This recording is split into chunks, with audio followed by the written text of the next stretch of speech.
Welcome back to Hope Masterclass. Take a moment to release from the frantic ways of life to enter back into your hope space. Take a deep breath and let the stressors of your day drift out of your mind with a big exhale. As you seek an environment of peace from which to learn in, begin to activate your curiosity and an open mind. This episode is about the proverbial Tower of Babel, a globalization from automated infrastructure and AI, and the urgency in establishing the message of building vital, individual, and societal hope. If we are in for societal shifts and shakings, let's do it together in the environment where we are supportive of all human effort to retain and build hope. For those of us in churches, we have the ability to have more agency to build hope and stand in a place of resilience when disruption occurs. For our conversation in hope, I want to focus more on the fact that AI will cause large disruption in the next 5 to 10 years in a sweeping manner across multiple industries and even globally. Studies show the first jobs to be lost are likely entry-level positions, ones that require routine tasks on computers, data entry, generative AI creativity, customer service, sales or follow-up calls, scheduling and assistant work. My thought is that high-value skills like programming, legal document writing, systems analysis, or any reasoning-based tasks could also be replacing these positions. Those who spent hundreds of millions in creating their AI training models did so to maximize their return on investment. Based on extensive research, the categories of positions AI is projected to replace and its effects will be far-reaching. The reason is that AI will take many entry-level positions, making it difficult for people wanting to enter a new field of work, and then also hindering therein the replenishment of senior human roles in those fields. The issue with AI and job security is not that it will take a few jobs when it proves to be more efficient and effective at a specific role, but that it replaces all the positions of that role or activity within an organization potentially overnight. The other issue is that it seems no one person or government branch in America would be managing these large transitions in stages. Instead, we may see immediate unanimous industry-wide adoptions taking place for certain positions. When these new AI tools become available, all company owners or operators would logically want to stay ahead of the curve in competitive edge, letting go entire categories of positions in a relatively short time frame. This scenario could cause unforeseen economic collapse, with such a critical scale of immediate unemployment.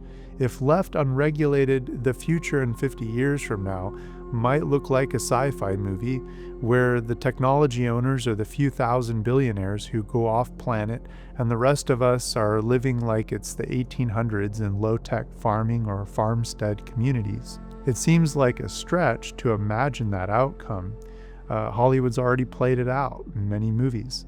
So let's peel back the onion even further. First, you may be asking to yourself, how is this all building hope, James? I'm feeling some anxiety instead.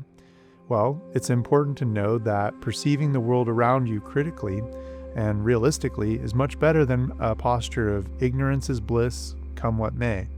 I believe a healthy critical outlook will provide us with deeper value in building hope. Regardless of my ability to prophesy the outcome and level of disruption, we really need to talk about the psychological impact that AI has on every human who interacts with it, when AI speed and intelligence is felt for every person. Just the existence of such a tool can form a kind of inferiority complex. We don't presume it will have the ability to provide deep, lasting human-to-human connection and relational building, but it will have the power to get things done faster, at larger scales, with more effective reasoning and capacity to handle larger data sets. Yet if you want a virtual companion, it's already in beta mode now for a subscription price.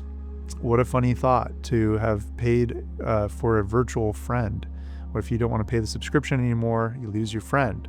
Still, people could end up feeling less competent, less desirable, and less overall sense of value in what they contribute to society, especially if their ideal career field is based on a passion or personality type now dominated by AI. The future AI owners would likely be the factory owners of the Industrial Revolution, where if you were the worker seated at the machine and living in horrible work-life balance, hope began to crumble quickly, and life reduced to curbing despair. In the case of an AI industry revolution, the outcome could even be more extreme, where humans don't even have a place in many new digital factories.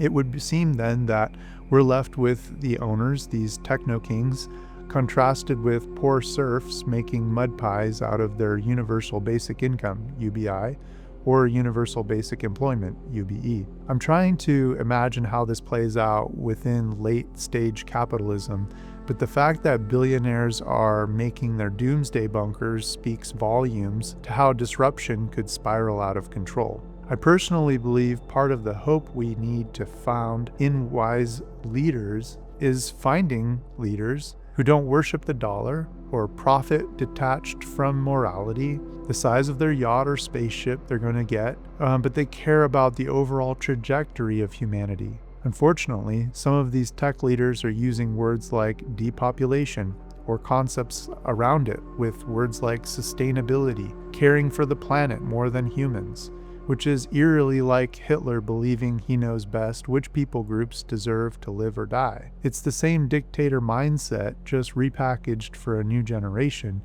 who have been pre-programmed with progressive ideologies and popular culture reinforcement, all to the benefit of these billionaires who have their shelters if they need them. These smaller and mid-sized businesses will likely be subscribers to the mega AI models and the data center owners. We see this with the largest AI installment of OpenAI's new operator feature, with the ability to operate autonomously on a web browser, doing tasks online like filling out forms, monitoring things, clicking, typing on web pages, etc. Note that it is also called operator because it is taking the place of a human, and this area of AI is now being called Agentic AI. An AI operator may take part or all many human computer positions within medium to large companies in the next 10 years. No matter what happens in your life, I want you to know hope is essential, and in light of this disruption or perceived chaos, you must define your hopes often,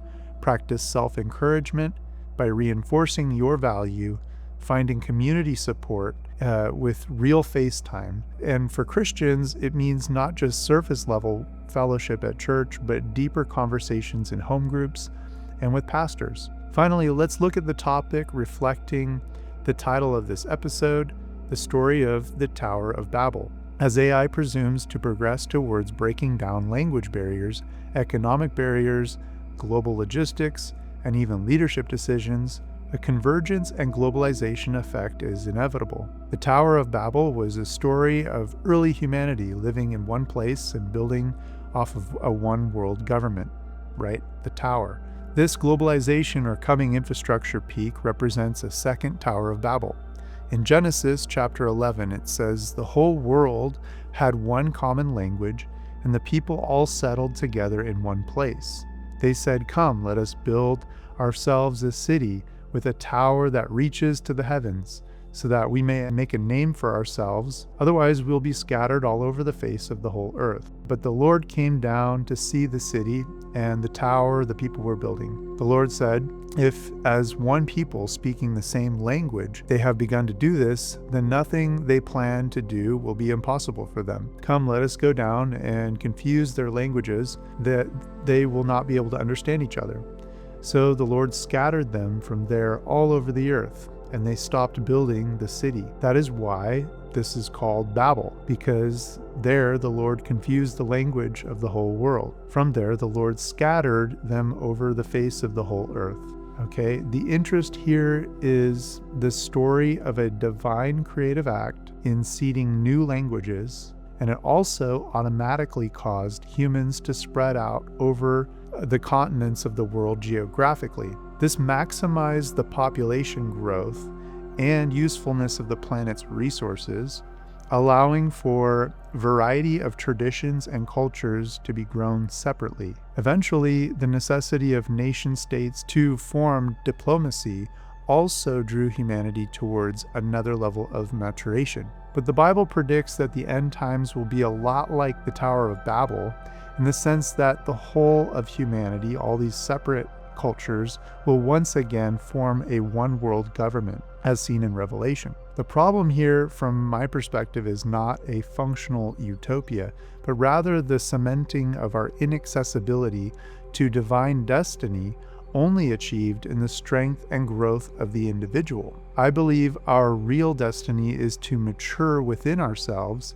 to champion and peak human strength, not simply allowing structure to uphold any further or furthering our weaknesses. For the Christian, the desire is to see God's glory and hunger for the divine, to build up the self towards maturation spiritually, with God's Spirit manifesting from a place of massive hope. We'll get into that later, but for those who are not Christian or just have no concept of the divine, stick around and keep curiosity alive. The creators of the animated movie, WALL-E, presented a future of fat, lazy, selfish, and wasteful humans.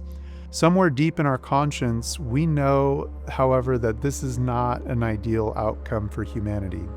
Looking inward, it seems our musical stringed heart resonates with greatness, calling to us from the divine source of life, implanted in all human DNA, to overthrow our captors with outcry of injustice, to slay our spiritual giants with the stone of hope, to rise above evil itself. I hope you take time this week to work on your reflection, journaling, and hope building. Come back for our next thought-provoking episode, The Mind's Eye. And I'll see you then. God bless.